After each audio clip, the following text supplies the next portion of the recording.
Good morning বন্ধুরা, আমি সঞ্চিতা আবার তোমাদের কাছে চলে এসেছি আর একটি নতুন ভিডিও নিয়ে। আশা করছি তোমরা সবাই ভালো আছো ঈশ্বরের কৃপায়। আর আমি চলে এলাম নতুন আরেকটা দিনে তোমাদের কাছে আরেকটি নতুন ভিডিও নিয়ে।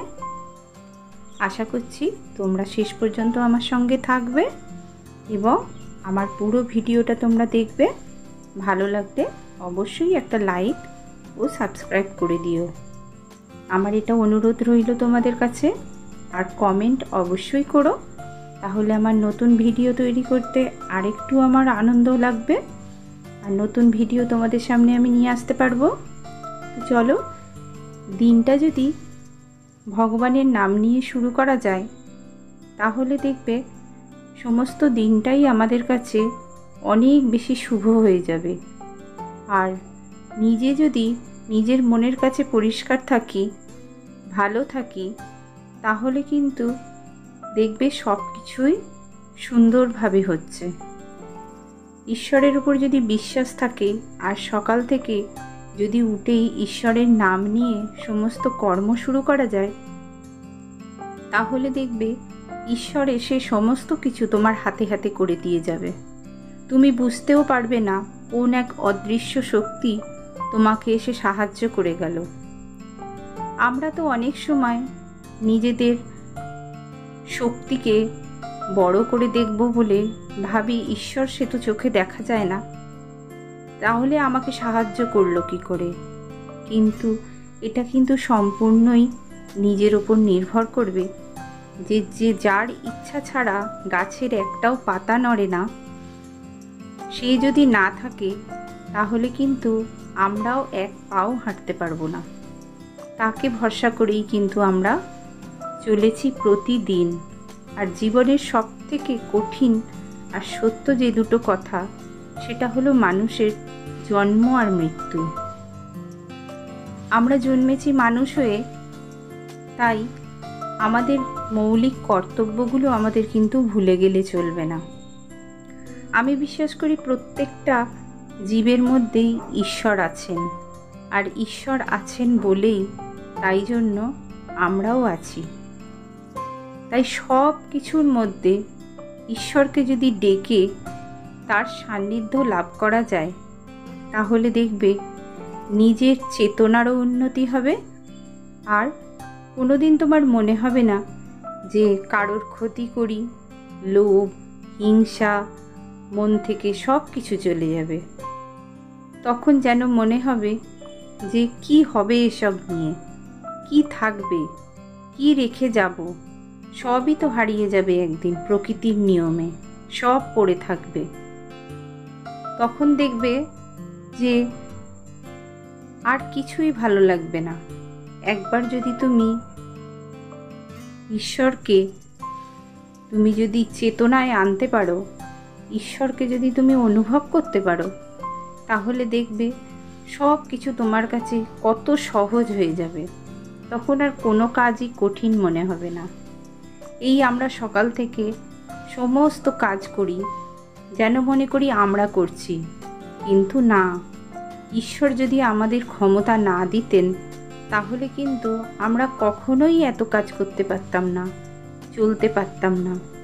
তাই সমস্ত কাজের ভেতরেই ভগবানকে ডাকাটা কিন্তু ভীষণ দরকার। আমরা এক এক করে সবাই ভুলে যাচ্ছি যে ভগবানকে ডাকার সময় পাই না। সব কাজ করি সংসারে, কিন্তু ভগবানকে ডাকারই খালি সময় পাই না। কিন্তু ঈশ্বর অদৃশ্য শক্তিমান, সে কিন্তু আমাদেরকে ঠিক চালাচ্ছেন এবং আমাদের শক্তি তিনি প্রদান করে যাচ্ছেন, যাতে সমস্ত দিন আমরা কাজ করতে পারি। তো চলো, অনেক কথা হলো, তোমাদের সঙ্গে গল্প করতে করতে আমার কত কাজ হয়ে গেল দেখো। গল্প নয়, এটাই হচ্ছে কঠিন সত্যি, জানো তো। আমি তো সব সময় মনে করি, তাই প্রত্যেক দিন যেন একটা করে রুটি করে রেখে দিই, আমি বেশি করে করি রাত্রিবেলাতে, সেইটা আমি সকালবেলা পুকুরে মাছেদের খেতে দিয়ে দিই। কারণ আমি বললাম, বিশ্বাস করি প্রত্যেকটা প্রাণীর মধ্যে, প্রত্যেকটা জীবের মধ্যে ঈশ্বর আছেন। তাই আমার যতটুকুনি ক্ষমতা আমি সেইটুকুনির মধ্যেই তাদেরকে সেবা করার চেষ্টা করি। আমি মনে করি একটা মানুষের হাত পা সমস্ত কিছু আছে, তাকে চালনা করেন ভগবান। কেউ বিশ্বাস করে, কেউ বিশ্বাস করে না, কিন্তু এরা তো অবলা জীব, এদেরকে যদি আমরা একটু দিই, তবু প্রকৃতির নিয়মে ঈশ্বরের ইচ্ছায় যে যার খাদ্য সে তার কিন্তু নিয়েই এসেছেন, ঈশ্বর কিন্তু তার যোগান করে দিয়েছেন। তবু আমার যেটুকুনি কর্তব্য আমি কিন্তু সেটুকু থেকে বিরত হই না। তো চলো, অনেক গল্প হয়েছে, এবার মেয়ে কলেজে যাবে, ওর বাবাও খেয়ে যাবে, তাই জন্য আমি সেদ্ধ ভাত বসিয়ে দিয়েছি। সব কাজ আমার হয়ে গেছে, ওদের এক সেদ্ধ ভাত করে দিলাম, বাটার আর ডিম সেদ্ধ দিয়ে খেয়ে নেবে। আর অমনি আমি ভাতের হাঁড়িটাও বসিয়ে দিলাম। আমি একটুখানি ছাতু গুলে খেয়ে নেবো, নিলে আমার টিফিন হয়ে যাবে। আমি আর আজকে কিছু খাবো না, কারণ আজকে বৃহস্পতিবার, আমায় পুজো করতে হবে। তো ওদেরকে দুজনকে ভাত দিয়ে দিলাম। আর আজকে রান্না করব ভাবছি, ইলিশ মাছ নিয়ে এসেছে ওর বাবা, ইলিশ মাছের সর্ষে করব। আর অনেকগুলো ইলিশ মাছ নিয়ে এসছে, তার মাথা আছে অনেকগুলো, মাথাগুলো দিয়ে একটুখানি আমড়া দিয়ে টক করব, সেই জন্য সব জোগাড় করে রেখে দিয়েছি।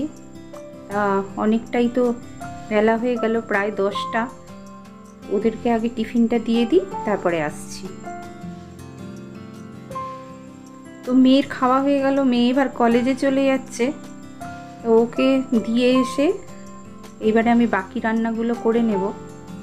আর দেখো, যেদিকটা দেখবো না সেদিকেই হবে না, জল নিতে ভুলে যাচ্ছে, কখন আসবে তার ঠিক নেই, জল তেষ্টা পেলে কি খাবে বলো তো।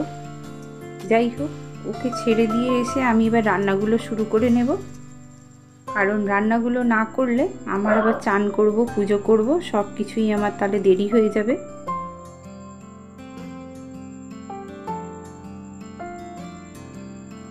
তো ভাতটা তো আমার হয়েই গেছে, এবার উপর দিয়ে দেব।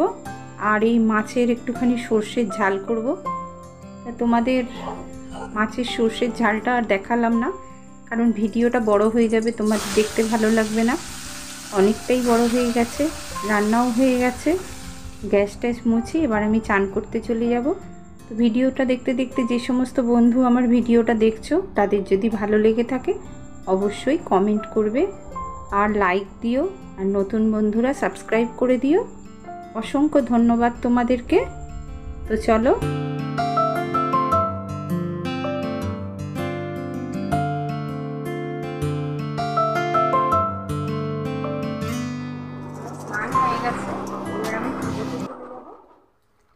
বন্ধুরা, তোমরা অনেকেই ভাবো যে আমি স্নান সেরে এসে কি মুখে দিয়ে তবে আমি সিঁদুর পরি। আমি জগন্নাথের মহাপ্রসাদ মুখে দিই আগে, তারপরে আমি সিঁদুর পরি।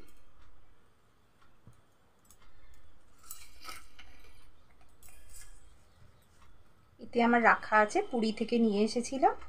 জগন্নাথের মহাপ্রসাদ আগে মুখে দিই, কারণ স্নান সেরে এসেই খালি পেটে কখনো সিঁদুর পরতে নেই, আর খালি মাথাতেও কখনো সিঁদুর পরতে নেই। কিন্তু আমরা অনেক সময় তাড়াহুড়োতে খালি মাথাতে সিঁদুর পরি, তাই সবসময় মাথায় একটা কাপড় দিয়ে তারপরে সিঁদুর পরতে হয়। কারণ এটা আমাদের হিন্দু ধর্মে আছে যে যখন আমাদের সিঁদুর দান হয় বিবাহের সময়, তখন কিন্তু আমাদের মাথার উপর থেকে একখানা কাপড় ফেলে দিয়ে তারপরে আমাদের সিঁদুর দান হয়। তা সেই রীতিটাই আমরা মেয়েরা মেনে চলি। কিন্তু অনেক সময় তাড়াহুড়োতে আমাদের, যেহেতু এখন নাইটির চল হয়েছে, সেহেতু আমরা নাইটির পরে থাকি, আর কোথায় মাথায় আঁচল পাবো। যারা শাড়ি পরে তাদের আঁচল থাকে, কিন্তু আমরা অনেক সময় ভুল করে ফেলি যে আমরা খালি মাথাতেই সিঁদুর পরে ফেলি। এটা স্বামীর মঙ্গলের জন্য আমরা পড়ি, সেই জন্য এটা কিন্তু আমি মেনে চলি। তো ভিডিওটা আজকের মতো শেষ করছি, আবার দেখা হবে পরে। ততক্ষণ সবাই ভালো থেকো, সুস্থ থেকো, টাটা।